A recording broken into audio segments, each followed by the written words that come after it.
Charlene, thank you so much for your kind and generous introduction to this morning's conversation with this illustrious panel. We've titled it Collaborative Cultural Economies. Just before we begin, I should briefly maybe set out my own position and the position from which I'm speaking from. I run a gallery in Mumbai. I work closely with artists and designers across contemporary and historical practices. I also work, advise and write about private and public collections in India. So I often find myself positioned between artists and institutions and thinking about the economic realities that sustain, sometimes constrain both. So it's from that vantage point that I'm speaking today. So in terms of collaborative cultural economies and how maybe we can define that, I've just set down a brief kind of definition for us, maybe to use, maybe to subvert later. But I see it as a system through which cultural value is produced, sustained, circulated certainly also amongst many actors, be it artists, institutions, also public funded collections, privately funded collections, and of course the state itself. Here, authority, risk, and resources are distributed rather than being centralized. And the third characteristic, perhaps, is collaboration is a structural necessity rather than necessarily being a voluntary ethos. The present moment is perhaps defined by a condition where collaborative cultural economies are in a sense under threat. Some of the infrastructures that have historically sustained them are shrinking, certainly public funding in certain cases, private philanthropy, we're now finding becoming cautious.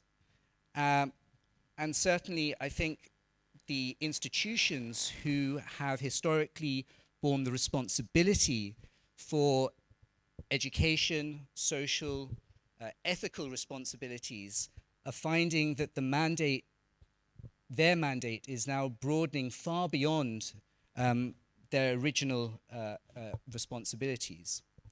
And so it's really in that context that we start thinking about the historical legacy of perhaps how some of the frameworks and paradigms which still shape the arts and culture scene have progressed over the last few centuries. Museums, biennales, collections, and funding models all developed within Western institutional histories that, of course, grew up alongside empire. For artists and institutions across the global majority, collaboration has never been optional. Collaboration, indeed, has been a condition of survival.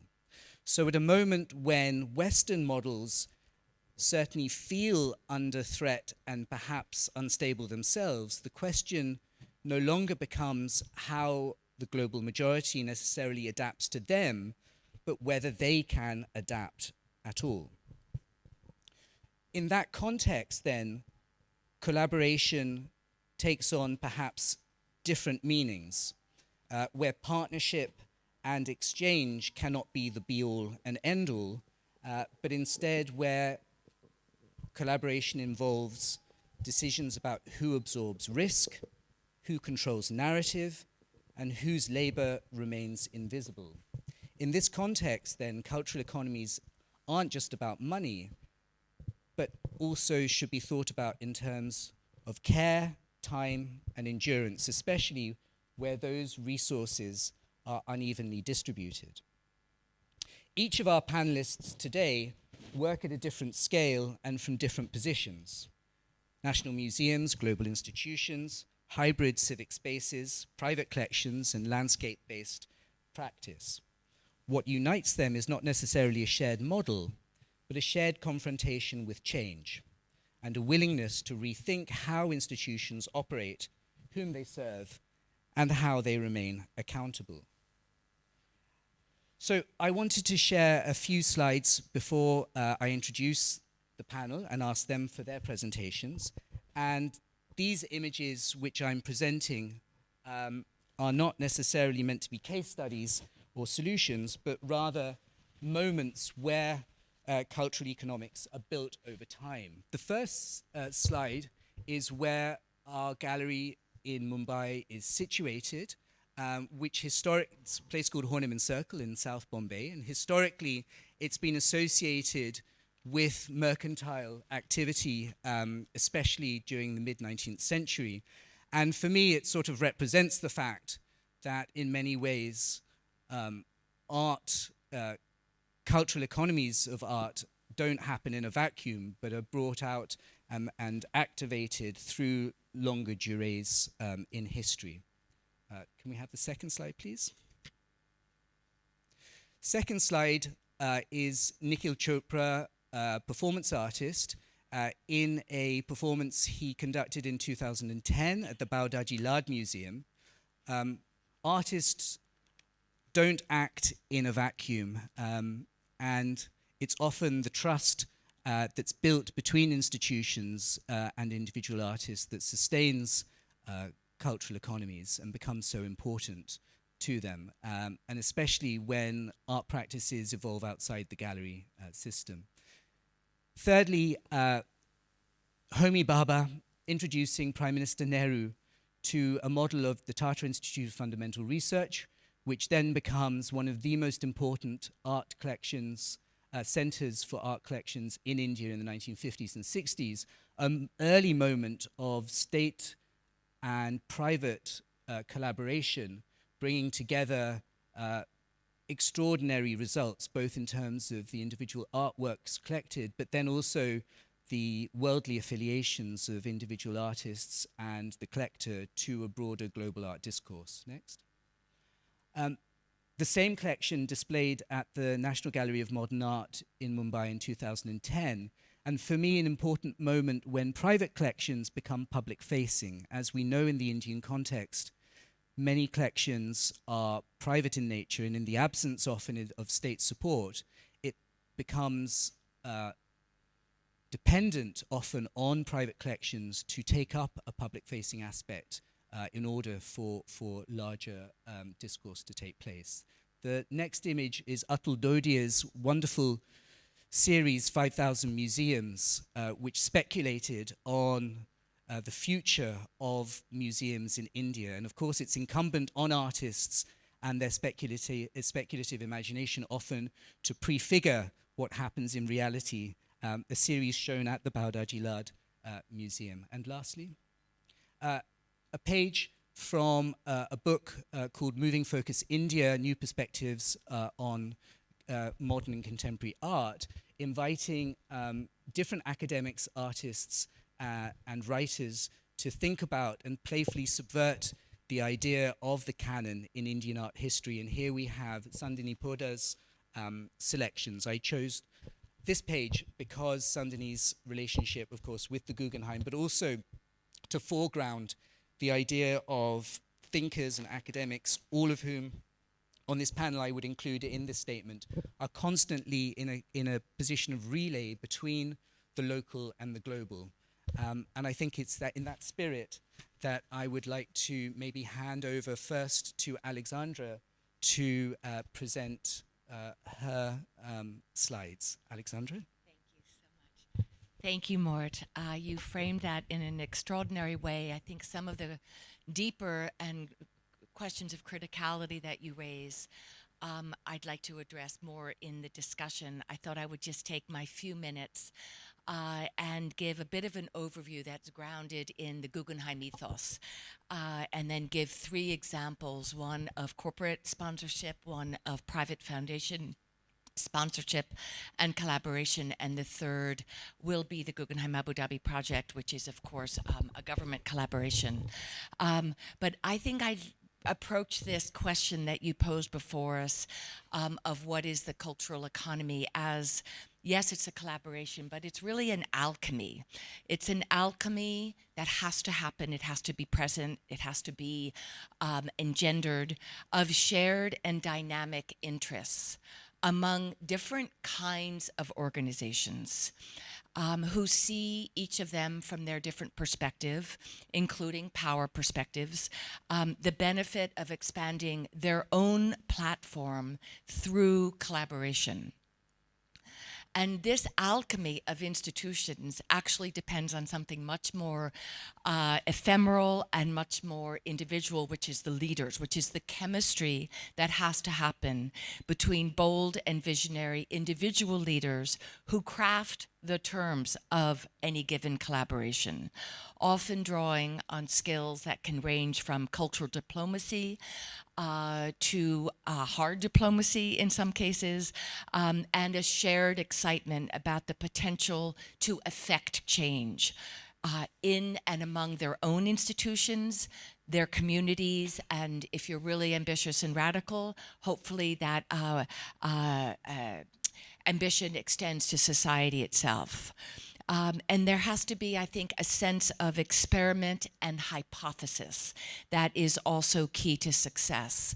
And this brings me back to the founding of the Guggenheim Museum in the late 1930s. That was the collaboration between, a vision between a businessman, patron, art collector of modern art, Solomon Guggenheim, an artist and curator, Hilla von Rebay, and their joint inspiration that they took from the artist that she advised Solomon to collect in depth, which was Vasily Kandinsky.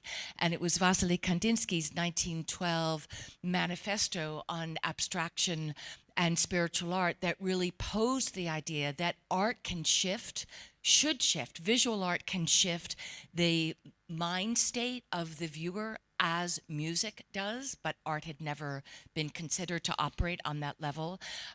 And by changing the mind state of viewer by viewer, an institution like a museum can change society at large.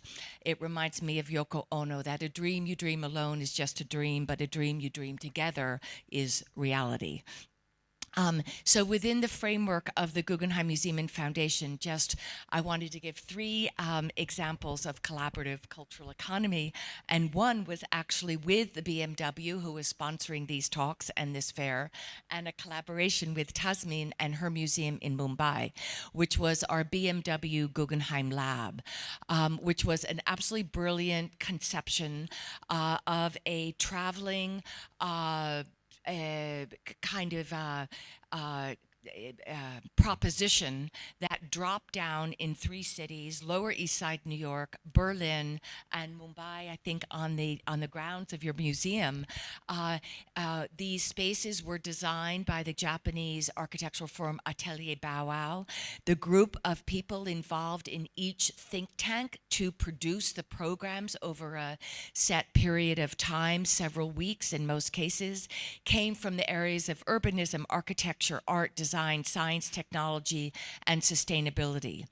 And within each city, there was a different question that was posed among this moving think tank with the Guggenheim. Our curator of architecture and design at the time was kind of the conductor of these conversations and of these collaborations.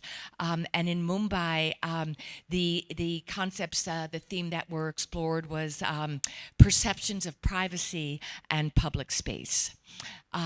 A second model that is the Robert H. and Ho Family Foundation Chinese Art Initiative that was very active at the Guggenheim under my leadership for a 10-year period.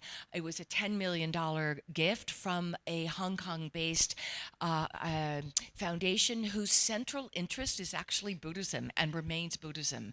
And the investment in academic positions, in seminars, in even some kind of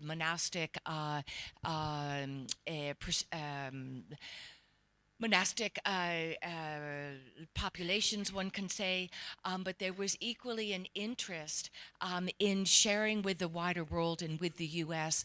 what was going on in Greater China and the intelligence and the genius and the criticality of artists positioned across Greater China, and how they can be the messengers to a broader public about what is actually going on in China.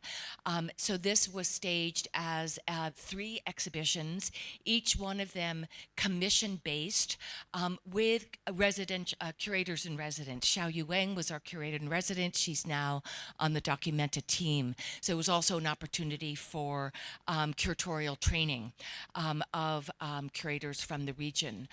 And the best part is that we got to keep everything. So it was a strategic initiative on my part to fast forward the collection of the Guggenheim that was not keeping up with our own program of scholarship, publication, and exhibition making.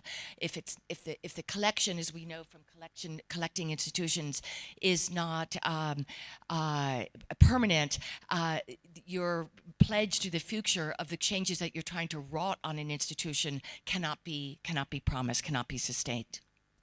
And the third model here is with, of course, a government, in this case, the government of Abu Dhabi, who approached the Guggenheim around 2005 or 6, next slide, please, to respond to what was then being called the Bilbao effect. Can we have the next slide, please? This, of course, is Saadiyat Island, where this extraordinary vision of the government of Abu Dhabi to build in partnership, in some cases, not all cases, with institutions from around the world, institutions, museums, including, of course, NYU Abu Dhabi is there on Saadiyat Island, but we have the Guggenheim Abu Dhabi under construction in the far promontory. This museum will open this winter, and it's a collaboration, I think, that completely upends everything you said. Because in this case, the power, if you will, is the government of Abu Dhabi asking a small private museum on the Upper East Side of New York to collaborate intellectually. We are providing intellectual guidance to build a collection, build a program which very much engages with and imagines engagement with the public and the community at large, including the region extending here to South Asia. So those are 3 different models of a creative economy. I'm so grateful that each one of them has existed and that we've been able to experiment with each one. And what I really want to emphasize is the changes that these collaborations make on the host institution. Yes, we're the host institution, but to collaborate with Abu Dhabi, to have the opportunity to build a transnational collection that's an outcome of the thinking that we've been doing for 20 years and more, the way, the effect that that's going to have on our institution and by extension other institutions that are operating in North America and Europe is profound. And I don't think we can underestimate that reciprocity. Thank you so much, Alexandra, for those provocative thoughts. And I think, as you say, this dreaming together is such a potent idea. And I think it's precisely through that dreaming together that you get this idea of reciprocity and where the impact is felt both ways. It's a two-way street, absolutely. May I then now ask Dr. Amin Jaffer to give us his presentation. Do we have the slides ready? Thank you. Thank you very much, and good afternoon. When we think about public-private partnerships across geographies, we think, I believe, principally about the model of collections and expertise from the West coming to Gulf states, to other parts of the world, which have an ambition to have a cultural program, but sometimes don't have that experience. They don't have the experience, perhaps, to develop, or they don't have the collections, in some cases, to develop. The model I'm going to speak to you about is really the opposite. Here we have a really outstanding collection formed over a short period of time, over 20 years or so, by a private individual a member of the royal family of Qatar, but whose initiative in collecting and whose foundation has nothing to do with state objectives or with state funding, who has brought his collection to a city that may be seen arguably as the greatest museum city in the world, which is Paris. So it's really the reverse, let's say, of what we think about when we speak of these cross-border partnerships, number one. And number two, the expertise for delivering the project and the academic expertise that has gone into the project has no reliance or no dependence on the Ministry of Culture of France or on French institutions. So I'm going to talk to you, first of all, a little bit about the collection so that you understand why it's significant. If we go back to the slide, if we can go back, yeah.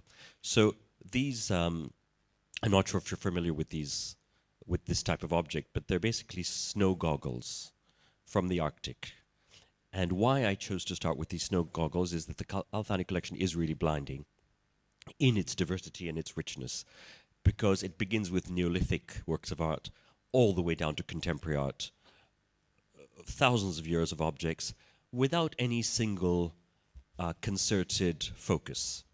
The collection really represents the taste and the emotion and the aesthetics of one person.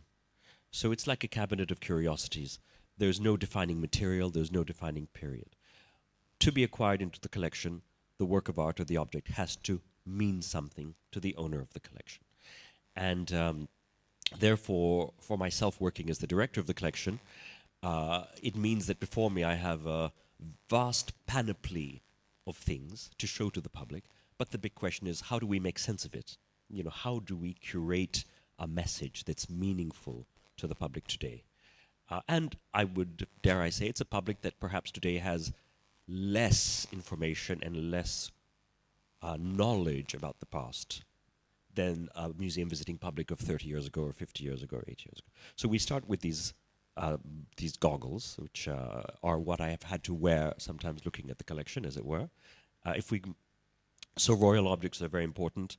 Here we have two ice pails made for Catherine the Great, and on the right an emerald that belonged to Catherine the Great equally. Next slide. So provenance is important. On the left we have a reputed tooth of St. John the Baptist from a French royal reliquary, so you know, something that really goes back to high medieval culture in France. On the right we have a clock that belonged to Empress Josephine. Next to, we have objects of diverse scale. On the right is an ivory palki, palanquin from Murshidabad. On the left is a little miniature sedan chair about that high made by Fabergé. So, you know, objects from cultures vary substantially. On the right, we have Chinese porcelain made for the Western market, set in these very elaborate mounts by an important maker. On the left, you have a Qing clock. So the reason I'm showing you these things is to give you an idea of the range of the material, the range of scale, and the range of message. Here we have different types of currency. For example, some in gold, others in feathers. Yeah, the next is fine. Jade, just for example, the wine cup of the Mughal Emperor Jahangir on the right, and on the left, a Han period jade cup. Yep. Precious materials are important. Central Asian rider on the right. On the left, a really very important snuff box. And of course, there's lots of things that relate to arms. For example, a samurai helmet on the right, and on the left, an Iranian helmet. So this gives you an idea of the range. We can move to the next slide, please. This gives you an idea of the range of the works of art and the opportunity before Sheikh Hamad and myself, when in 2018 we were informed through Prince Amin Aga Khan, who knew Sheikh Hamad and myself, that in the heart of Paris there was a major renovation project going on. And it's really in the heart of Paris, perhaps the most important civic building made by Louis XV. It's a building called the Hôtel de la Marine on the Place de la Concorde. So it's really, you couldn't be more prestigious. And this is one of two buildings that are twins, exact twins, on the Place de la Concorde, developed for Louis XV to celebrate him as a king. This building, before the French Revolution, was used to house the art collections of the kings of France. The kings of France had, since the late medieval period, a separate establishment in Paris where their paintings, manuscripts, jewelry, textiles, tapestries, furniture were stored, with the equivalent of a curator who looked after the collections. And as they circulated from one castle or palace to the other, it was the curator who was responsible for making sure the objects were in perfect condition and furnished these residences. So this palace, which was after the French Revolution given to the French Navy, was then offered to us as a venue for staging the Thani Collection. Of course, the obligation on us was to deliver 2 world-class exhibitions every year. Why? To keep this historic monument alive. There are historic apartments which are wonderful, but the idea is once people have seen static historic apartments, they won't come back. So part of the deal was for the Thani Collection to breathe life into the building by having 2 exceptional exhibitions to French museum standards every year. And of course, it involved a support for the restoration project of the building. Sheikh Hamad is a lover of the French 18th century, and so it was a natural fit for him. And what happened as a result of signing this accord with President Macron is that we were then, Sheikh Hamad and myself, thrown into the middle of the very rich and complex cultural world of Paris. Now, you can imagine from a French perspective, there was a certain amount of wonder. In the popular press, there was a feeling that the French state had sold out an important piece of French patrimony, which is not the case because we have a temporary agreement.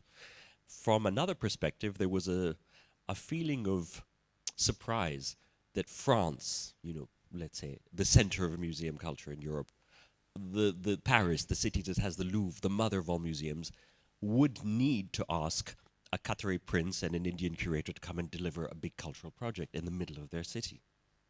And when I arrived in Paris, everybody said to me, what do you think you can really bring to Paris? I mean, how arrogant are you that you think you can just come here and open a museum? Not just a museum. It's arguably, at the center of the city. This is really the heart of Paris. It's perhaps the most symbolic civic place in Paris. So if we go to the next...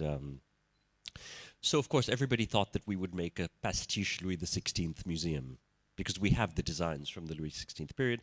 What we did instead was to call a Japanese architect to do something really different and really avant-garde. We understood that Paris has already remarkable museums, national museums, which follow a French kind of methodology, which take about 20 minutes to enter and which are quite painful as museum-going experience because they're so complicated. So we want to do the opposite. Objects, decontextualized, magnificent things, placed far apart, inviting people just to come and look at something of quality. So we juxtaposed objects from different civilizations. We prioritized non-Western civilizations. We showed a lot of African art. We showed a lot of non-European things. And this was partly consciously, this is a second gallery, which is like a gallery of heads, where we start with ancient Mesopotamia and we end with Fang, West Africa. These types of things, really juxtaposing objects from different civilizations. Why? To tease out the idea of the commonality of humanity. French museum culture is very based on Greek and Roman culture, very based on classical civilization. We wanted to break that model. Next, please. I'm almost done. And here we have, for example, Islamic manuscripts shown without Western-style mounts, for example. And the next, please. So we entered into partnerships with different institutions, but the idea was to break the codes of French museum culture. Next slide. This is a project which we did with Tristram at the V&A on medieval art. And this, I'm going to end with this. This is just to show you the type of press that we received around the world. And French museums, I think, we're very excited about this new offering. We're now about 4 years old. We continue to do 2 shows a year. And we've really found a place in Paris. People wait for our exhibitions. They're mobbed. We get all the top journalists writing about us. And it's simply because we've chosen to display and to interpret works of art in a very fresh and original way. I mean, thank you so much for that whistle-stop tour.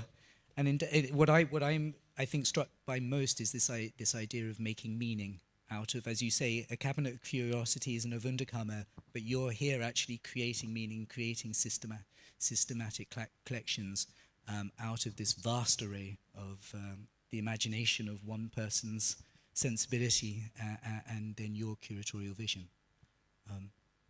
Nora, may I invite you now? Okay, to- it's working. I can tell. Yes, thank you. Hi, everyone. I'm Nora Lawrence. I'm the executive director at Storm King Art Center. This is my first time in India, and I'm delighted to be here through the generosity of the Sat Sath Foundation. And I was able also to visit Jaipur, which I know Mort and I might mention a bit later, but it was in my thoughts as I was thinking about this talk and thinking about what Storm King is, and here's a good image of it, just in terms of these places that have beautiful, incredible works of art, but that have works of art that are always inextricably in conversation with the landscape around them. I don't think you can go to the Amber Palace, for instance, in Jaipur and not think about those incredible mountains beyond, and I think that's something that we wrestle with, think about, are blessed with at Storm King in many ways. If I could, this is a work by Rashid Johnson, and I'm just going to sort of introduce you to this institution as well as talking about the topic as I go. Next slide, please. Just to show you, so we're about 60 miles outside of New York City. That big star is us. And two reasons why I think this is interesting. One is, if you see that 87 there above the star, that is the main artery, the main highway through New York State. It goes all the way from New York City to the west of New York State, Buffalo. And when it was created in 1955 in the area that Storm King was in, Storm King had been a dairy farm. And that highway cut through the space. The government took the space via eminent domain and was able to create the thruway, used gravel that is underground, all of our site at Storm King, scooped it up and actually built the thruway with that gravel, leaving Storm King, or pre-Storm King, right, leaving this farm as kind of decimated gravel pits here and there with, bad drainage, just a real mess. And so it's kind of interesting that this very natural looking landscape now, which has actually been this product of landscape architecture over 65 years, is the product of really the genius of one landscape architect who worked on the site, Bill Rutherford. He worked on the site for 45 years, kind of patching it back together and taking this opportunity of something that no longer was workable as farmland to turn it into something very large scale, very beautiful, very unusual in our area, as I think you can probably imagine in yours. To have such a big site so close to New York City is a very unusual thing. Another thing that I like about this map that I've been thinking about a lot in terms of this talk topic is our location outside of New York City, but inside New York State, as one that has actually helped us enormously recently in terms of securing government support. We just completed a $54 million capital project. I hope you'll all come and see us. And in that, we received $11 million from New York State. When the governor, Kathy Hochul, came and did the groundbreaking and was talking about her reasons for this, parts of her reasons had to do with the way that a landscape-based art center can touch so many different priorities for a government. So it's not just the Department of Culture or Arts, it's the Department of Environmental Preservation, it's the Department of Tourism, it's thinking about all these different sort of infrastructure possibilities, thinking about solar energy, which we were able to bring to our region. But so we've done these kind of tours now for New York State's and New York State's top employees, and thinking about the different kind of ways in which we've worked together with economic development and the Parks Department and everything in all of this. Also, being outside of New York State means we don't qualify for so much other New York City funding, but there aren't that many other large institutions outside of the city, but inside New York State, so we were able to sort of think about ourselves in a different way with this capital project. Next slide, please. So just to show also, this is a work by Mark DeSuvero called Pyramidion that has been on view for a long time at Storm King. It's 65 feet tall. And one thing that I think is really interesting about this question of kind of sharing this cultural economy or this collaboration idea is so much at a place like Storm King is a true collaboration between the artist and the work that they've put on view and the visitors who come and activate it. And one thing I think a lot about is, what does it mean when an art experience is completely embodied? What does it mean to approach something, and I think we can go to the next slide because I have more examples, to approach a work of art in a completely different context. This work is by Andy Goldsworthy. This is definitely what it looks like now. It is so cold in New York. But to come upon an art project in the woods. And I think one thing that I love about Storm King is our ability to get people to kind of lower their heart rate, lower their anxiety about going towards these types of projects. Next slide, please. And think about this as really an experience as well as a connection over time between audience member and an artist who was there and kind of created an incredible work of art in a space before they were there. This work, I put in particular a new commission that we have by the artist Sarah Z for the past few years. It's called Fallen Sky, and she was looking directly at Jantar Mantar, which is another reason I wanted to go to Jaipur. And she was thinking about architecture that is built down instead of up. So this would form the bottom of a sphere if it went further underground. But another thing that I thought was really interesting about the paperwork that we signed on both sides as this project went into effect and that we both completely agreed upon, it's not something that can ever move. If you look at how this is created, it's stainless steel with a mirrored stainless top. So it reflects everything going on around it. So what you're seeing is really just a mirror image of things rather than ever really being able to fully look at the artwork in a sense. You're seeing the sky when you look at the artwork. But also, let's say, we could all make guesses, but 60% of this is actually green space. So in the contract, it's if we were ever to move this, it has to, again, be a complete collaboration with the artist because it was created for exactly this space. It's not something that would exist in the same way anywhere else. Next slide. Nora, again, we're going to have to speed up. Sorry. So yeah, just another work by Martin Purrier, and we can keep going. This is our most recent permanent commission. Okay. I'm just going to stop.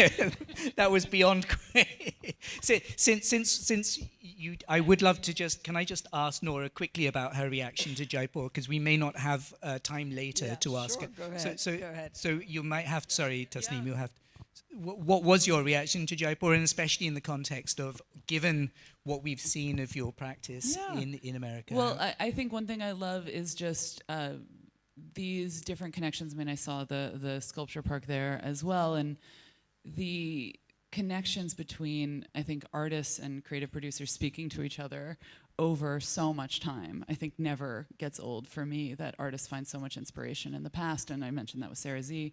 But then also, just I will remember not only what I saw, but the experience of being there. And I love that. I love that art can do that. I love that art can kind of help you not only take it in, but use it as a means to kind of pinpoint moments that are incredibly special in one's own life, because I think they really do. They ground you and they stop you and make you think, and that's part of what it's all about. Absolutely. Thank you, Nora.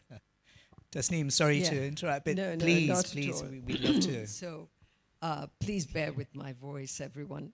Good morning. Hello. And thank you, Mort, for that, the way you framed our discussions. So what I'd like to do really is to look at our beginnings, the beginnings of the Bhau Daji Lad Museum and how we started, and in a sense reflect on what it sort of predicts for the future, and to look at how museums in India are changing, are responding to global imperatives. And I think one of the very interesting things is that, which Amin didn't mention, is that he's the curator of the new, one of the curators of the new Yuga Yugin Museum, which I think is going to have a very important impact on museums in India. I was honored to be on the jury that made the selection of the designers and the curators and the architect. And so so looking at that as something that is, going to emerge very soon and that will impact museums in India, and looking at our beginnings, which were so, the museum landscape, in a sense, it was a 19th century landscape, which I came to. And there was this extraordinary building, the erstwhile V&A, the elder sister of the V&A, because we were founded in 1857, but named in 1872 when Prince Albert passed away. It was named the Victoria and Albert Museum, and I think you were in 1899. So what that meant, it was a greenfield project. It was a derelict building, derelict collection. It meant convincing the government. It meant bringing in donors. So that was the form of collaboration with which we started, was to make people understand why museums are so critical and important for society, for civilization, for the way we think. And I still have questions asked by government officials that, why aren't you charging artists to be in the museum? And so that takes a lot of effort to explain to them that that is not what we are. We are thought leaders. We are, in a sense, collaborating with the community to help them, to give them a sort of a platform to showcase the best talent, to showcase our artists and our craftspeople. So coming back to that and reflecting on that, and because we were founded in the late 19th century to showcase the best of Indian craftsmanship and also the development of the city, in a sense, it was a contemporary museum in its time. People say, why do you have contemporary art? Of course, also because I think it's very important to bring in and to question the archive and the museum and the institution and to destabilize that.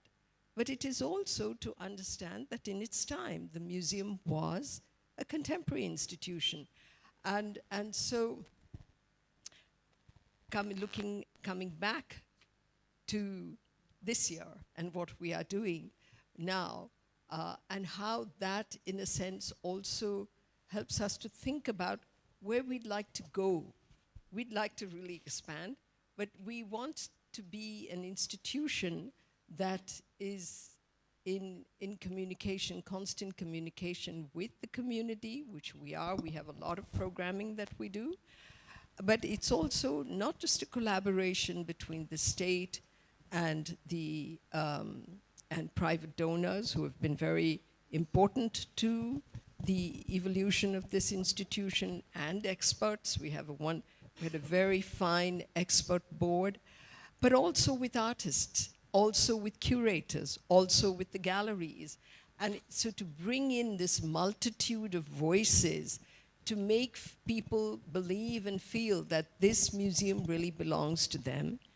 And in cutting the forest, really, right at the beginning, none of the other museums, we were really the first, and we got UNESCO's Award of Excellence, and everybody, of course, woke up then, and then everybody wanted to get a UNESCO award, so it became a big feather in everybody's cap to say that they also had a UNESCO award. And suddenly museums have now become the flavor of the moment. Everybody wants to have a museum. Government museums are also rethinking, and I'm really hopeful that this project, the Yugi project, will send a strong message to museums across the country that they need to wake up, they need to change, and they need to be looking at their collections and the way they relate to the community in a different way. Now, very quickly, just to go back to our current moment. So we were closed for 4 years because 2 years of COVID and 2 years due to lack of maintenance during COVID. The museum, which is a very beautiful, very fragile building, had to be restored again. It was a second restoration, which we did in collaboration with the municipal corporation. we opened with Rina Senikalat's work, Cartographies of the Iron exhibition. It's a solo survey exhibition. It was a solo survey exhibition. Rina is in the audience here. And this was very much a collaboration between the artist and the museum. And here you see her works that were really looking at the global moment that we are in, where there is so much conflict, there are so many biased statements made. And the earlier work was, can you wait before you change, please? The earlier work, can you just go back on the slides, please? Yeah. This work is looking at countries in conflict, and it's a beautiful work. It's scrolls which are made by the women, craftswomen in Kutch, in desert conditions. This is an ancient art, and part of the text, part of the script is in Braille. So it's looking at these shared values that have been abandoned, that have been forgotten between countries, really speaking to the whole exhibition, speaking to the global moment. And it was very important for us to have an exhibition like that because, yes, we are very much a museum about the city and the evolution of the city, but we are also a museum that is like Mumbai, like the city, that is facing the world and interacting with the world and wanting to be a part of that global conversation. And in a sense, this exhibition was a statement to establish that. Next, please. Next, please. So this is the work I'm sorry, I can't read at this distance, but this is a wonderful work that that has reversed Mercator's map from the 17th century, where the global north was given priority. And so it's looking at how you perceive things, that perspective with which we look at the world. Next, please. And this is another work, and you get a little glimpse of the museum here. You see it in much greater color here. It's a little not as bright here, but Tasneem, we're going to have to. Yes, in 2 minutes. And here you see this work we have communities of Mumbai in that case, and here there is a young Muslim woman, just about to embark on life. Next, please. And this is the artist Samir Kulavur, a wonderful exhibition as well that looked at the city through the typical structures that define the city. And this is called Celebration Gates. And next, please. And it was made of textiles by women artists who make textiles. And the reverse of it was looking at the people who actually make these, and yet they're invisible. They're not remembered, and they disappear. Next, please. This is another wonderful work called Metamorphosis that interacts with our collection of dioramas about the city and about making of cities that we have. I mean, I can speak a lot more, then a lot of it is online. Please go and visit our website. This is another work of Samir's, which is looking at the fort and looking at how the city as an archaeological site. Next, please. And this is our current exhibition. If you happen to be in Mumbai, please visit.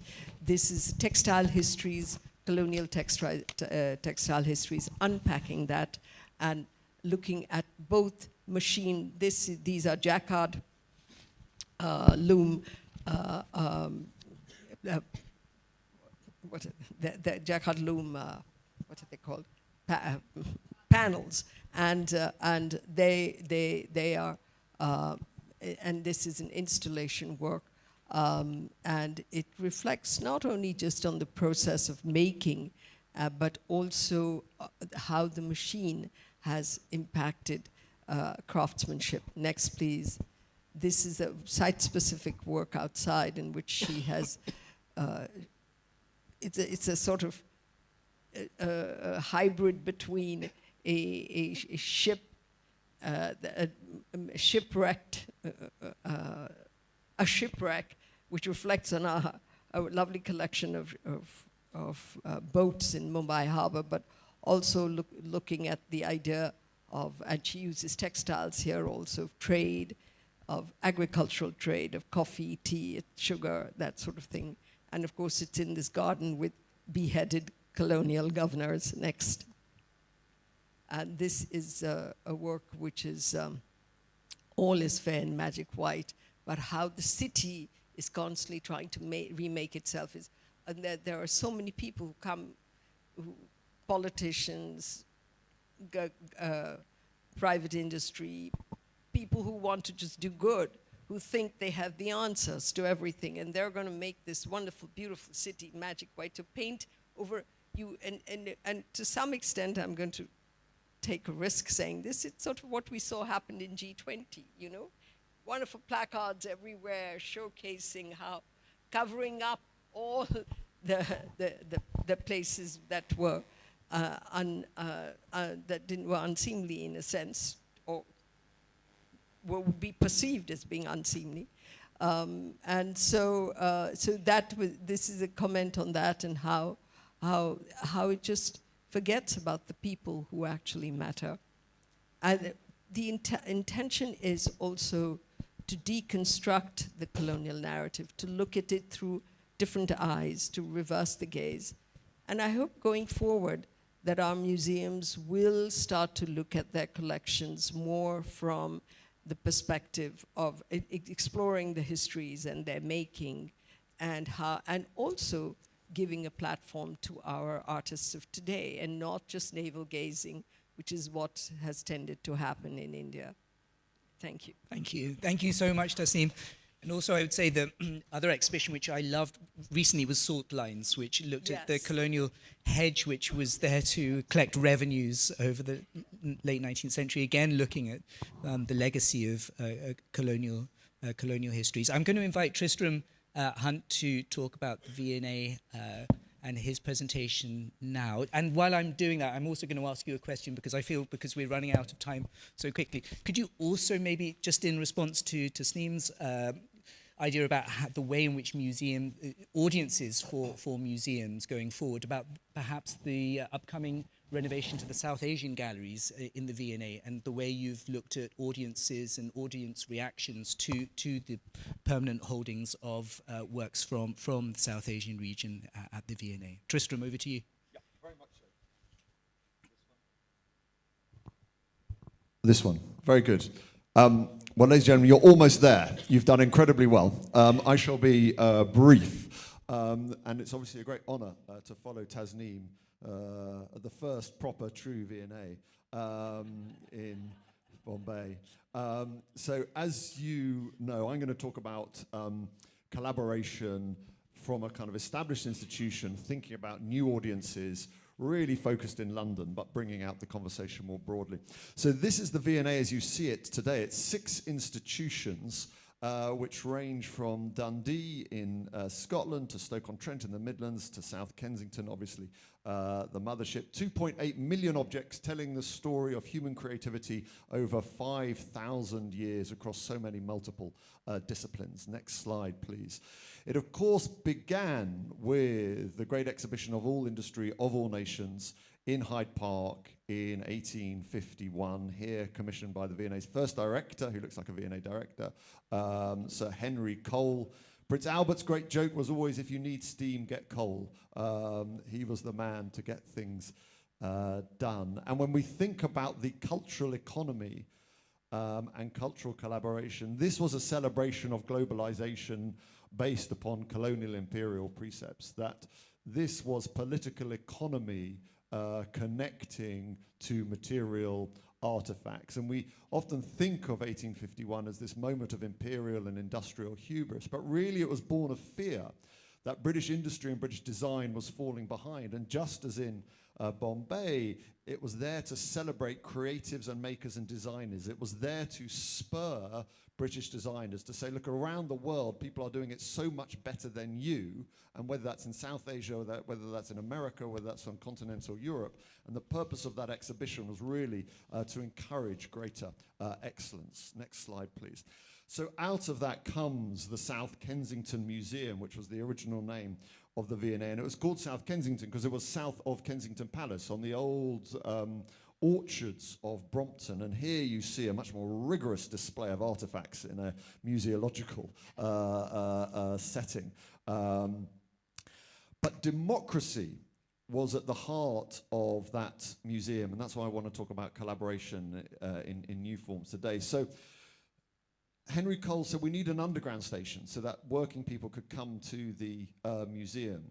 There was gaslighting in the traditional sense in the galleries so that working people could see the objects after work, coming to see it. There were labels so that you didn't have to buy a guidebook. And of course, there was the great cafe and restaurant designed by William Morris. So this socialist ideal of access to culture through refreshment and recreation was at the heart of it, alongside beauty. So this notion of democratic access alongside this idea of encouraging artists and designers was at the heart of the ethos. Next slide, please. So the question in 2012, 160 years later, was spurred on by the 2012 Olympics. That part of East London, many of you will remember, was in a state of terrible decay. And the promise of the 2012 Olympics was that it wouldn't just be a flash in the pan. Actually, it would lead to proper urban regeneration and change in that area. And coming out of that, next slide please, was going to be a new cultural quarter.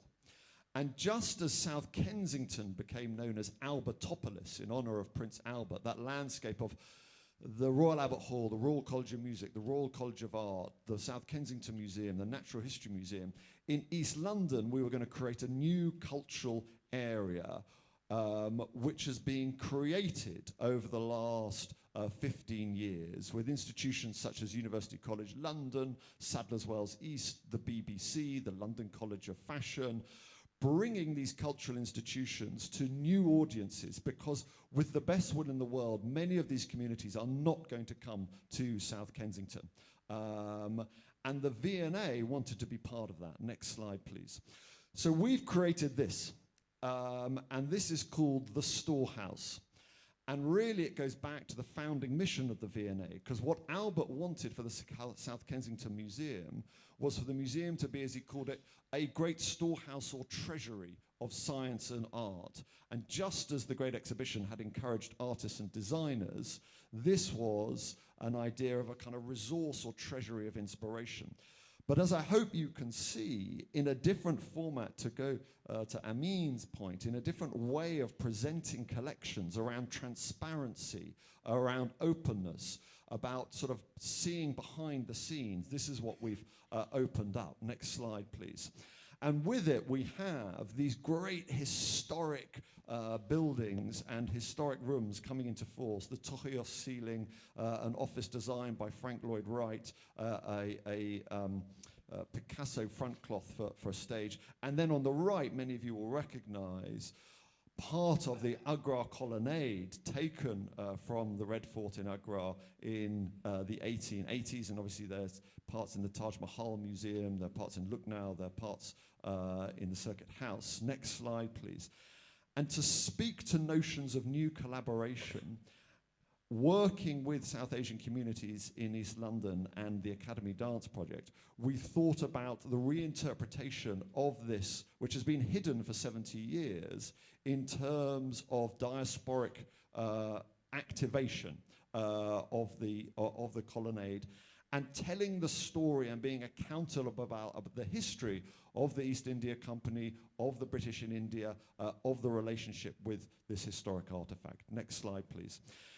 And that's around the entire ethos now of this new space, of activation, of collaboration, of this new idea going, you know, we've spoken about the Louvre, but in a sense, a new idea of transparency and openness, using these facilities in new ways. Next slide, please.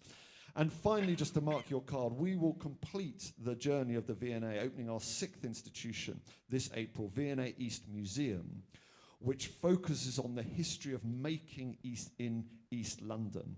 And in a sense, going right back to our origins of supporting artists and designers in the 1850s. How do we use a museum as a facility to support today's contemporary artists, makers, and designers?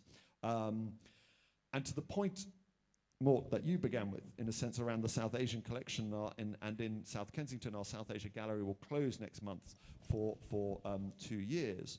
Many of you know this collection, but you'll also know the gallery ends in 1900.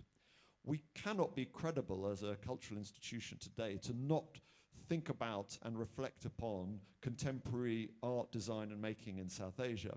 Many of those artists having used the V&A collection. So what we want to do today is ensure that when we reopen the gallery, it's got space for the contemporary and also that kind of iterative history of the latter half of the 20th century of many artists and designers using that space themselves to create contemporary bodies of work.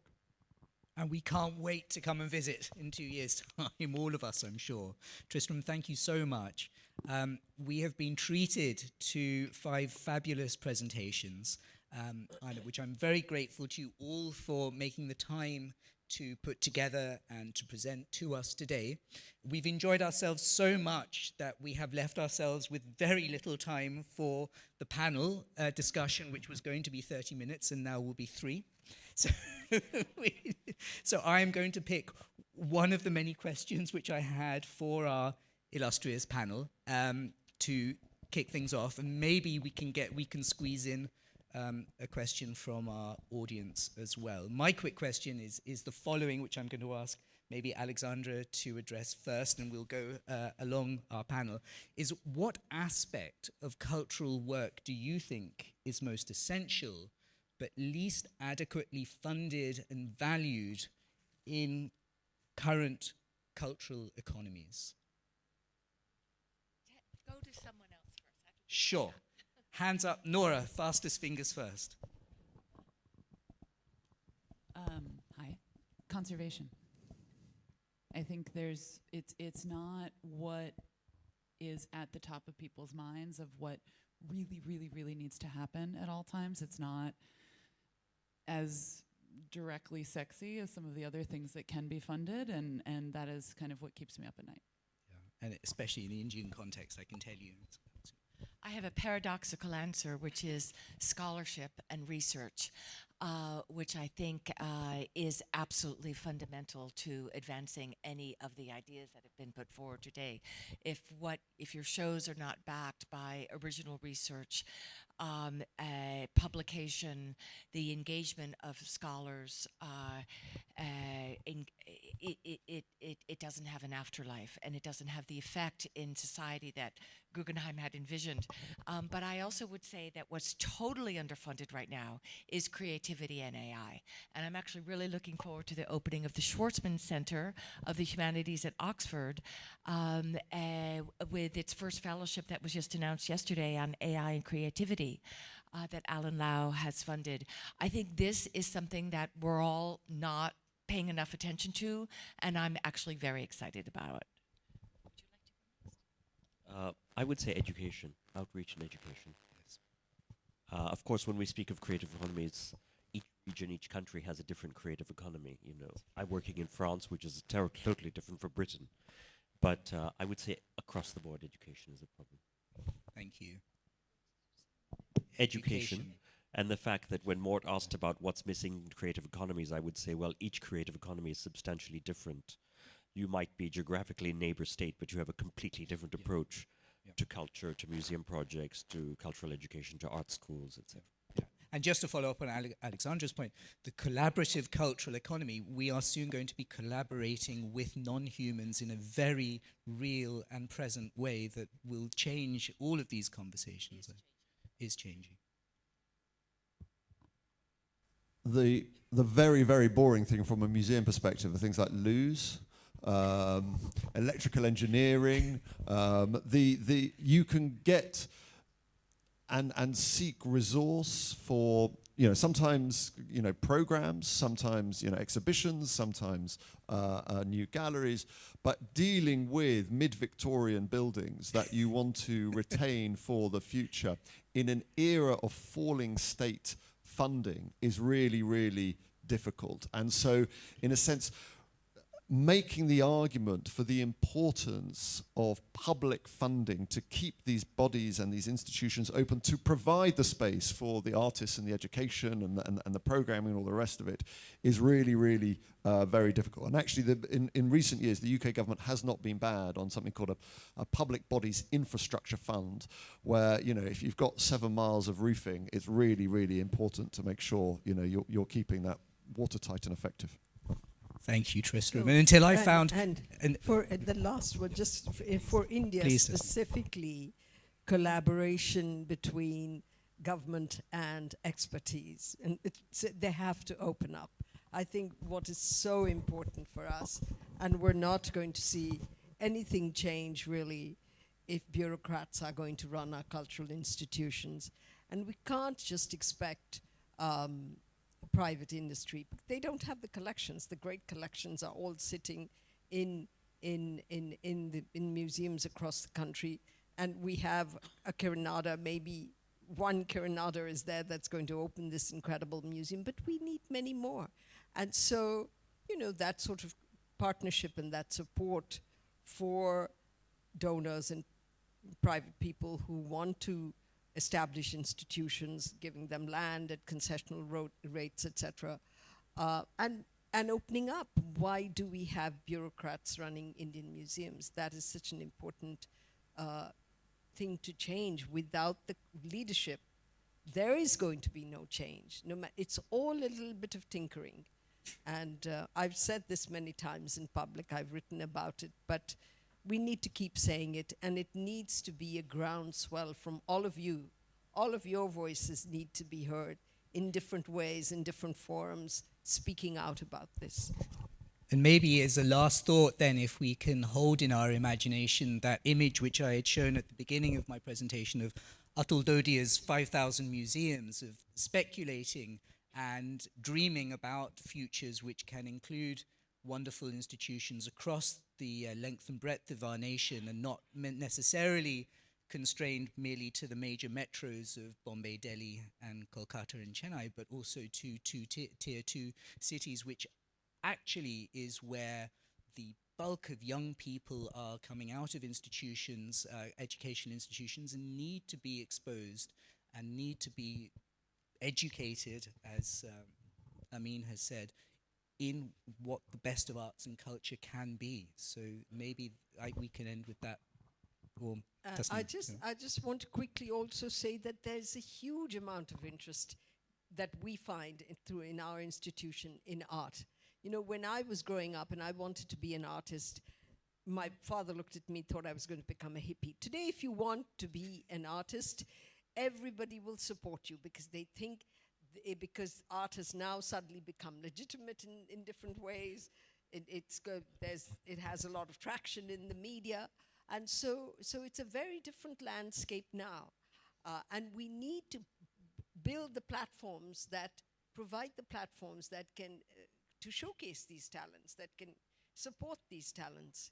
Thank you, Tasneem. I've got a wonderful performance artist at the front who keeps holding up boards and placards at me and has now said time is up, ! So time is indeed up. It only leaves it to me, I believe, to thank my panel. But you will also be to IF, to Shaleen, and to my wonderful panelists. Thank you so much. Thank you, and have a lovely day. Thank you.